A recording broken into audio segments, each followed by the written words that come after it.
Hello student, welcome back to my YouTube channel R classes.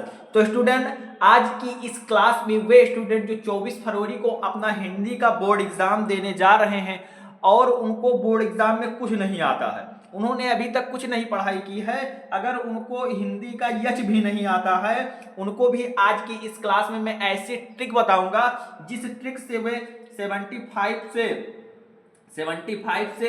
80% marks achieve कर सकते हैं बिना कुछ पढ़े, बिना कुछ याद किए।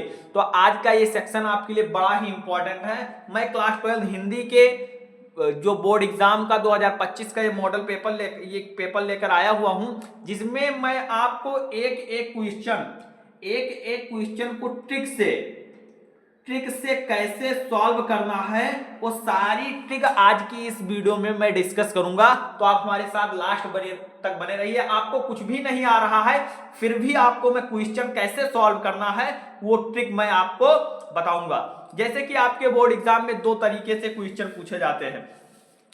एक सब्जेक्टिव क्वेश्चन पूछा जाता है, एक क्वेश्चन पूछा जाता है सब्जेक्टिव,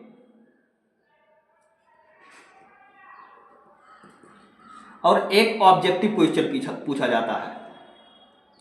पहले आपको बोर्ड एग्जाम में ऑब्जेक्टिव क्वेश्चन ही देखने को मिलेगा। तो आपको कैसे टिक करना है ऑब्जेक्टिव क्वेश्चन, यदि आपको ऑप्शन नहीं है, यदि आपको याद नहीं आ रहा है, तो आप कैसे टिक करेंगे। थोड़ा रूल देखिए। जैसे कि ऑब्जेक्टिव क्वेश्चन में आपको 4 ऑप्शन दिए रहते हैं। एक दिए रहता है ये, एक बी, एक सी और एक डी। यदि आपको कुछ नहीं आ रहा है तो भी ऐसी ट्रिक है जिससे आप 100% इसको सही कर सकते हैं। तो देखिए, थोड़ा ट्रिक है। यदि आपको ऑप्शन में इस टाइप के क्वेश्चन दिख रहे हैं, मैं वो बताऊंगा। जिस ऑप्शन में ये और बी दोनों दिखे, ये और बी दोनों दिखे, अगर आपको ऑप्शन में कोई ऐसा दिख रहा है, या किसी क्वेश्चन में अगर ऐसा ऑप्शन आपको दिख रहा है ये और बी दोनों, तब आप आंख मूंद कर इस वाले ऑप्शन पर टिक करेंगे। यदि आपको ऐसा क्वेश्चन दिख रहा है तो आप इस वाले ऑप्शन पर बिना कुछ हिचकिचाए टिक कर देंगे। मैं कह रहा हूं 100% या 95% आपके क्वेश्चन सही होंगे। यदि आपको ऑप्शन में दिख रहा है कि इनमें से कोई नहीं, यदि इनमें से कोई नहीं अगर ऑप्शन आपको दिख रहा है, फिर आप आंख मूंद कर इस वाले ऑप्शन को टिक कर देंगे। अदर ऑप्शन को आपको टेस्ट नहीं करना है। मैं कह रहा हूं कि आपका जो है वो 100% लगभग ये सही ही जाएगा। ये ट्रिक है, ये जेन्युइन तरीका है, कोई ऐसे वैसे तरीका नहीं है कि मैं कोई अपने मन से बता रहा हूं, क्योंकि एग्जामिनर ऐसा ही करते हैं, ऐसा ही क्वेश्चन कुछ ऐसा सेट ही बनता है। नेक्स्ट है, यदि आपके ऑप्शन में इनमें से सभी दिखाई पड़े, यदि आपको इनमें से सभी दिखाई पड़े तो भी ऐसा ट्रिक है कि आप इसी वाले ऑप्शन को ही क्लिक करेंगे, इसी वाले ऑप्शन को ही टिक करना है यदि आपको ऑप्शन में इनमें से सही दिखाई पड़े। तो ये हो गया 3 ट्रिक। मान लीजिए, और चौथा ट्रिक है कि यदि ऑप्शन में तीनों ये बी, सी और डी तीनों अगर आपको अलग अलग ऑप्शन दिखे तो आप क्या करेंगे। आप सोचेंगे अब तो फंस गए, नहीं। अगर आपको चारों ऑप्शन अलग अलग दिख रहे हैं, ये भी, बी भी, सी भी, डी भी, तब आपको क्या करना है, तब आपको ये और सी इन दोनों ऑप्शन में से जो आपका मन करे एक ऑप्शन आप टिक मार देंगे। बी और डी आपको नहीं मानना है, ये और सी में जो भी ऑप्शन आपको सही लगे वो आप मार देंगे। अब ये आपकी किस्मत पर होता है कि आपने क्या सही किया है, क्या सही है। लेकिन अगर आप ऐसा करते हैं तो मैं कह रहा हूं कि जो ऑब्जेक्टिव क्वेश्चन है ये 90% आपके करेक्ट हो जाएंगे अगर आप इस वाले ट्रिक को लगाते हैं। अब मैं आपको कुछ ट्रिक्स बताऊंगा, कुछ ऐसे जादुई तरीके को बताऊंगा जिससे कि आप अपने बोर्ड एग्जाम में अच्छा मार्क्स अचीव कर सकते हैं। ये आपको कैसे करना है, ये आपको सामने जो आपके बोर्ड पर जो ये आपको बोर्ड एग्जाम की कॉपी दिख रही है, इसको देखिए, ये बोर्ड एग्जाम की कॉपी है, कुछ ऐसा ही होता है। पहले सब यहां पर तो मैंने अंडरलाइन किया हुआ है, बट आप क्या करेंगे, आप उसको अंडरलाइन करेंगे। कैसे, पहले आप पटरी उठाएंगे और पटरी से आप अपनी कॉपी में इस तरीके से डबल अंडरलाइन करेंगे। आपको जो कॉपी मिलेगी उसमें आपको इधर से दोनों तरफ नहीं करना, एक तरफ 1, इस तरीके से आप अपने बोर्ड एग्जाम की कॉपी में खूब अच्छे से अंडरलाइन करेंगे ताकि एग्जामिनर को लगे, देखने में अच्छा लगे। तो आप ऐसे करेंगे, उसके बाद में ये ट्रिक है जो आप फॉलो करेंगे। अब मैं आपको बताता हूं कुछ जादुई ट्रिक जिससे कि आप ऑप्शन को कैसे सही कर सकते हैं।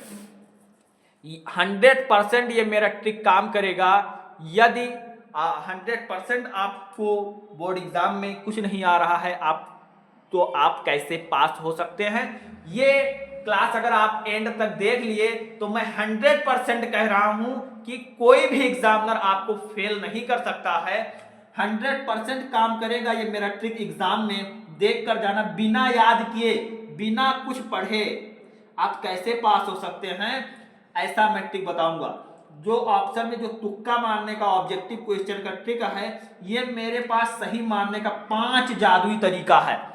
5 ऐसा जादुई तरीका है जिससे 100% पूरे के पूरे सही होगा, आपका पूरे के पूरे सही होंगे। अगर ऐसा क्वेश्चन आपको ऑप्शन में देखने को मिलता है तो थोड़ा ध्यान से देखिए। पहला जो ट्रिक है वो थोड़ा देखिए। यदि अगर एग्जाम में कोई प्रश्न, यदि आपके एग्जाम में कोई प्रश्न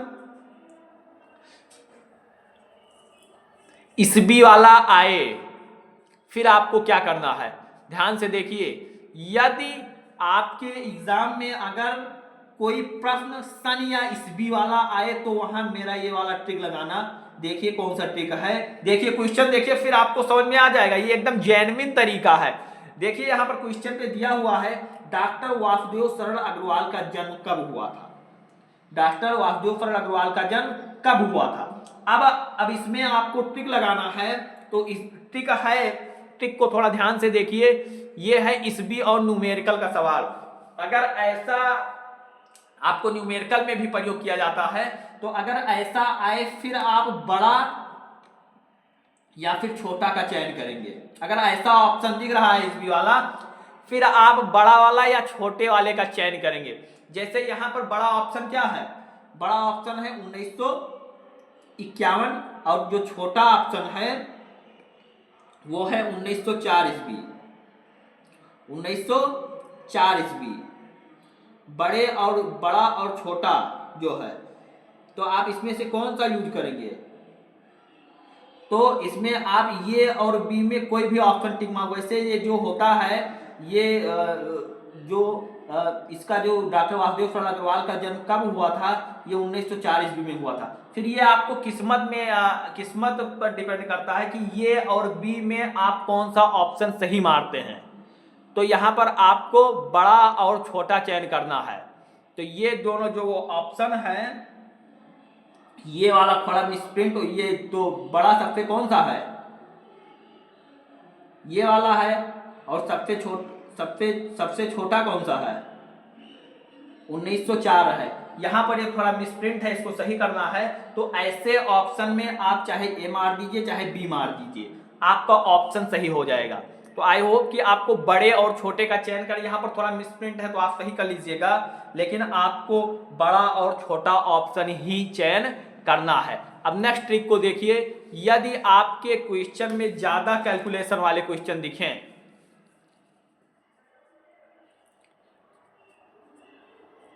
यदि आपको क्वेश्चन में ज्यादा कैलकुलेशन वाले प्रश्न भी हमेशा ए ऑप्शन सही होता है। यदि ज्यादा कैलकुलेशन वाला क्वेश्चन आपको दिखे तो उसमें भी ऑप्शन ए ही सही होता है। यदि ज्यादा, अगर मान लीजिए आपको कैलकुलेशन खूब दिखाई दे रहा है, तो उसमें हमेशा ए ऑप्शन पर आप टिक करेंगे, ए ऑप्शन पर ही टिक करेंगे, क्योंकि एग्जामिनर जो होता है वो ऐसा बनाता है कि पहला ही क्वेश्चन सही हो, ताकि जब आप सॉल्व करेंगे तो आपको टिक लगाना पड़ेगा। तो ऐसा होता है कि जो स्टूडेंट है उनको थोड़ा आसानी हो, इससे ऑप्शन ए ही सही बनाते हैं। तो आप ऐसा करेंगे। नेक्स्ट है, जितना भी कठिन सवाल आए उसका ऑप्शन ए ही सही होता है। अगर ऑप्शन सवाल कठिन है तो एग्जामिनर ऑब्वियस सी बात है 1 वाला ऑप्शन ही सही करेगा, क्योंकि जो स्टूडेंट है वो सॉल्व करेंगे तो उनको आंसर चाहिए, तो आंसर वो फर्स्ट वाला ही सही करते हैं। तो अगर ऐसा आपको दिखे फिर भी आप ए वाला ऑप्शन ही सही टिक मारेंगे। नेक्स्ट है कि ज्यादा अंक वाले प्रश्नों का उत्तर भी ऑप्शन ए सही होता है। जो ज्यादा प्रश्नों का उत्तर भी जो होता है, मान लीजिए उसमें कई प्रश्न दे दिए हैं, कठिन है, तो उसका भी ऑप्शन जो है वो ए ही सही होता है, ए ही सही होता है। जैसे दे दिए 2-3 प्रश्न दे दिए मिलाकर, उसका ऑप्शन जो है उत्तर मिलाकर दे दिए, ज्यादा अंक के प्रश्न हैं 6 नंबर 7 नंबर, ऐसे प्रश्न खूब ज्यादा ऑप्शन दे दिया, तो उसमें ए ही आपको टिक मारना है। नेक्स्ट टिक देखिए, यदि आपको कुछ अलग दिख रहा है, अगर कोई ऑप्शन बिल्कुल अलग आपको दिख रहा है तो उसको तुरंत निकाल दो। ये नहीं, बहुत बच्चे होते हैं वो तुरंत उसी को टिक कर देते हैं, तो वो केवल आपको फंसाने के लिए दिया रहता है, आप वैसा नहीं मारेंगे। फिर आप इनमें से कोई भी ऑप्शन टिक कर सकते हैं, ये या सी कोई भी कर दे, ये आपकी किस्मत पर डिपेंड करता है कौन सा सही होगा। लेकिन अगर ऐसा आप करते हैं तो 70% ऐसे चांसेस बनते हैं कि आपके ऑप्शन बिल्कुल ही सही होंगे। तो ये हो गए आपके ऑब्जेक्टिव क्वेश्चन। अब आपके जो आते हैं वो आते हैं सब्जेक्टिव क्वेश्चन। अब आपके जो बोर्ड एग्जाम में जो आते हैं वो आते हैं सब्जेक्टिव क्वेश्चन। तो उन सारे क्वेश्चनों को कैसे सॉल्व करना है थोड़ा ध्यान से देखिए स्टूडेंट। मैं आज एक एक ट्रिक आपको बताऊंगा, एक एक क्वेश्चन आपको सॉल्व कर बताऊंगा कि कैसे आपको सॉल्व करना है। तो ध्यान से देखिए, मैं क्वेश्चन पेपर को लेकर आता हूं आपके सामने। तो ये आपके जो हैं ऑप्शन वाले क्वेश्चन सारे हो गए। तो आई होप कि आपको ऑप्शन की जो ट्रिक है ये बहुत अच्छे से समझ में आई होगी। अब आपको दूसरा क्या करना है, थोड़ा ध्यान से देख लीजिए कि दूसरे में क्या करना है। तो ये दूसरा क्वेश्चन आपके सामने है और ये दिया हुआ है कि दिए गए गद्यांश पर आधारित प्रश्नों के उत्तर दीजिए। फिर आपको क्या लिखना है, कैसे लिखना है, थोड़ा ट्रिक के साथ समझिए। आपको अपने कॉपी में सबसे पहले मैंने बताया अंडरलाइन आपने कर लिया है, उसके बाद में आपको ऐसे लिखना है, आपको ब्लैक मोटे पेन से लिखना है प्रश्नोत्तर संख्या।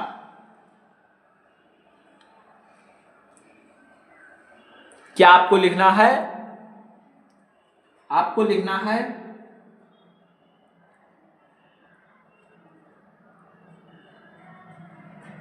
प्रश्नोत्तर संख्या 2, ऐसे आपको डालना है।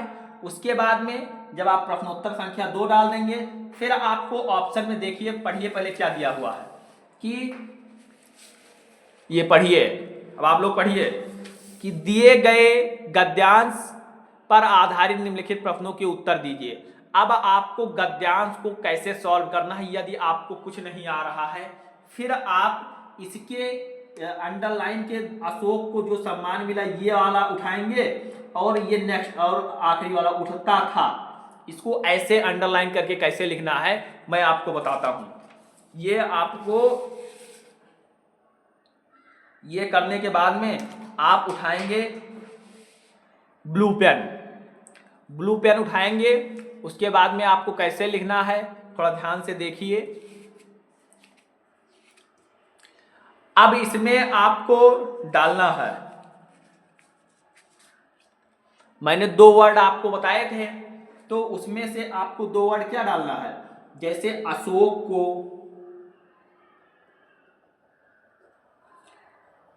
को जो सम्मान dot dot dot dot dot dot dot ऐसे करके उठता था, ऐसे आपको डाल देना है एकदम सही राइटिंग से। एक भी कटपीट बीच में नहीं करनी है, ऐसा आपको डाल देना है।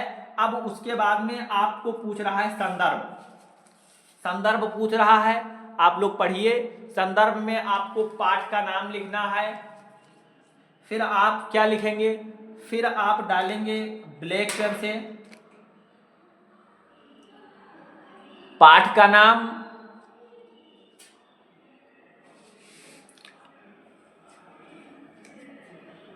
ऐसे आपको डालना है, लिखेंगे पाठ का नाम और उसके बाद में फिर लिखेंगे लेखक का नाम, लेखक का नाम। ऐसे कर कर फिर आप जैसे ये वाला जो पाठ है, जो ये अशोक के फूल पे लिया गया है, आपको पता होगा, यदि आपने नहीं पढ़ा है, नहीं आ रहा है, तो जो भी है, जो भी, और इसके जो लेखक है आचार्य हजारी प्रसाद द्विवेदी जी हैं, तो आपको जो भी अपने चैप्टर्स में जो भी जिस चैप्टर्स का नाम याद है आप लिख देंगे, क्योंकि एग्जामिनर जो आपको कैसे नंबर देगा मैं आपको बता रहा हूं। तो जो पाठ का नाम है वो है अशोक के फूल, अशोक के फूल, और जो इसके लेखक है वो हैं हजारी प्रसाद, आचार्य हजारी प्रसाद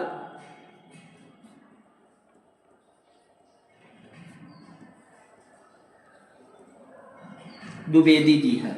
फिर आपको ऐसे लिख देना है, क्योंकि जो एग्जामिनर होते हैं उनको लाखों कापियां चेक करना रहता है, उनको बहुत अब आप वो देखे कि आपने खूब सुंदर सुंदर पे लिखा हुआ है, वो देखे प्रश्न उत्तर संख्या ये है, डैश डैश ये करके लिखा है, पाठ का नाम ये, इतना नहीं देखते, वो तुरंत ऐसे टिक किए और आपको नंबर देकर बढ़ गए। तो देखिए देखने में कितना अच्छा लग रहा है, आप लोग खुद ही देखिए। तो आपको ऐसे ही लिखना है। फिर नेक्स्ट क्वेश्चन दिया हुआ है कि रेखांकित अंश की व्याख्या कीजिए, रेखांकित अंश की व्याख्या कीजिए। फिर आपको ये जो अंडरलाइन जो दिया हुआ है इसी का व्याख्या आपको लिखना है। फिर आप क्या करेंगे, देखिए उसकी भी ट्रिक है, आप डालेंगे, आपको डालना है व्याख्या, व्याख्या ये डालेंगे, आप उठाकर उससे पटरी से अंडरलाइन कर दीजिए, देखने में इफेक्टिव लगे। फिर ऐसे करके फिर आपको लिखना है कि कवि कहता है कि, लेखक कहता है कि, ऐसे लिखेंगे कि लेखक कहता है कि, ऐसा करके फिर आपको जो दिया है, जो अंडरलाइन में दिया हुआ है आप वैसे ही लिख देंगे। दिया है सुंदरियों के आसिंजनकारी नुपुर वाले चरणों के मृद आघात से वह फूलता था, कोमल कपोलों और करड़ा वसंत के रूप में झूलता था। ऐसे करके आपको जो भी दिया हुआ है आप पूरा इसी पर लिख देंगे। मैं ये गारंटी के साथ कह रहा हूं कि एग्जामिनर जो है वो आपके एक भी नंबर नहीं काटेंगे, आपको पूरे नंबर मिल जाएंगे। तो आप ये वाली ट्रिक लगाएंगे तो मैं कह रहा हूं 100% कि आपके एक भी नंबर कटने वाले नहीं हैं और आपको इस क्वेश्चन से पूरे नंबर मिलेंगे। इस तरीके से अगर आप करेंगे तो आप ऐसे जो भी है 2-3 लाइन वो यहाँ पर आप भर देंगे, भरा हुआ दिखेगा, आपको एग्जामिनर पूरा नंबर देंगे। नेक्स्ट क्वेश्चन है, उसको भी सॉल्व करने की कैसी ट्रिक है आप लोग पढ़िए, उसी में गद्यांश जो है वो सॉल्व हो जाएगा। फिर जो है वो दिया हुआ है संस्कृत के किस कवि ने अशोक को सम्मानित किया है, इसी में आपके ऑप्शन दिया हुआ है, आप लोग पढ़िए, वहीं से उठाकर पूरा आंसर लिख दीजिए। तो ऐसे आपको गद्यांश सॉल्व करना है। और पद्यांश को कैसे सॉल्व करना है थोड़ा ध्यान से देखिए। पद्यांश को जो भी ट्रिक मैंने बताया हुआ है आप वो भी इसी पर इस पर भी वो भी ट्रिक लगाएंगे और आपका ये भी सॉल्व हो जाएगा। जो भी आंसर दिया हुआ है उसका जो आंसर है आप उसी से लिखेंगे। फिर आगे बढ़िए, फिर आपको कैसे सॉल्व करना है। आज आपको मैं पूरा पेपर सॉल्व करके बताऊंगा कि आपको ट्रिक से कैसे सॉल्व करना है।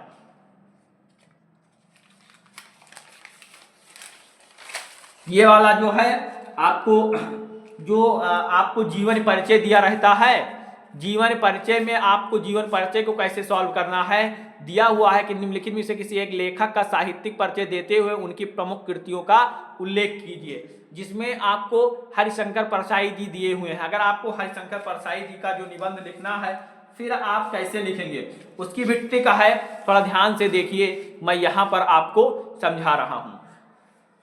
आप डालेंगे आप ब्लैक पेन से हरिशंकर परसाई डालेंगे बीच में। कैसे डालेंगे आप? हरि शंकर परसाई ऐसे आप डालेंगे और इसको आप अपने स्केल से अंडरलाइन करेंगे। फिर आप वहां पर उनके फ्लो चार्ट को जो फ्लो चार्ट है उसको पेस्ट करेंगे, जिसमें मैंने आपको बताया फ्लो चार्ट का जो बताया हुआ था। अगर आपने नहीं देखा है तो जाइए फ्लो चार्ट वाला वो वासुदेव फरल अग्रवाल जी का, हजारी प्रसाद द्विवेदी जी का जो वो वीडियो देख लीजिए, उसमें मैंने बताया हुआ है। फिर आप डालेंगे जीवन परिचय,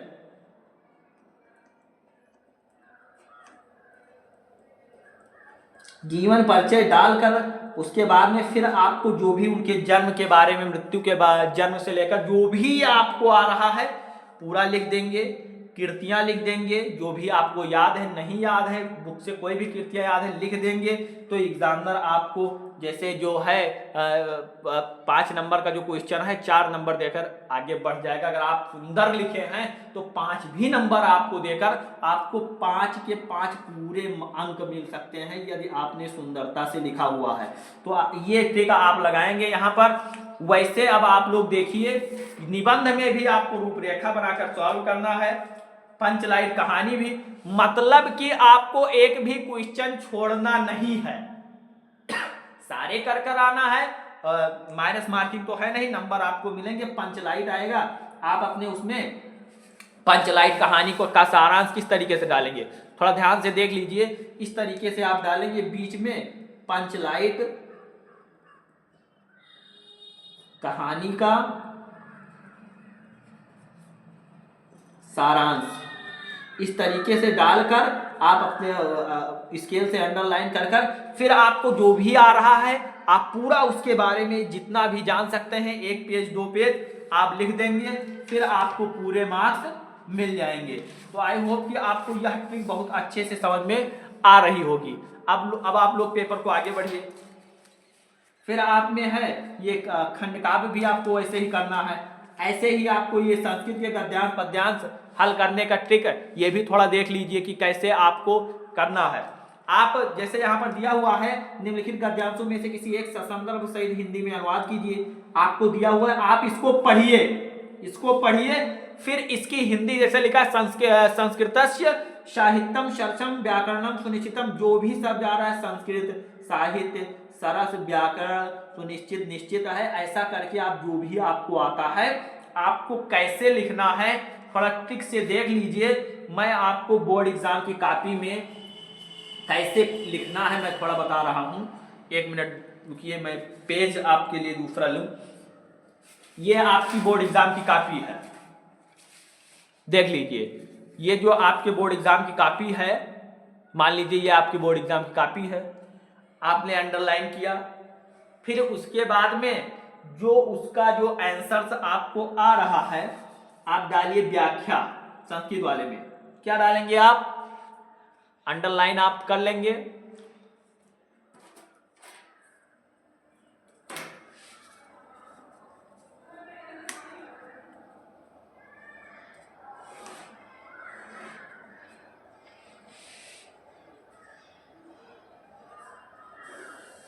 ये उसके बाद में फिर आप डालेंगे व्याख्या। कहां से? यहां पर आप ऐसे डालेंगे व्याख्या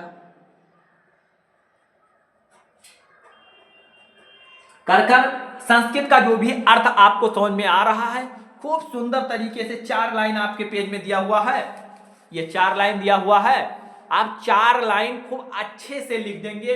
मैं गारंटी के साथ कह रहा हूं कि ये जो 7 नंबर का जो क्वेश्चन है जिसमें आपको 6 मार्क्स तो मिल ही जाएंगे, सुंदर लिखा है तो 7 के 7 मार्क्स भी मिल जाएंगे, बट आपको छोड़ना नहीं है। तो आई होप कि आपको ये भी समझ में आ गया होगा।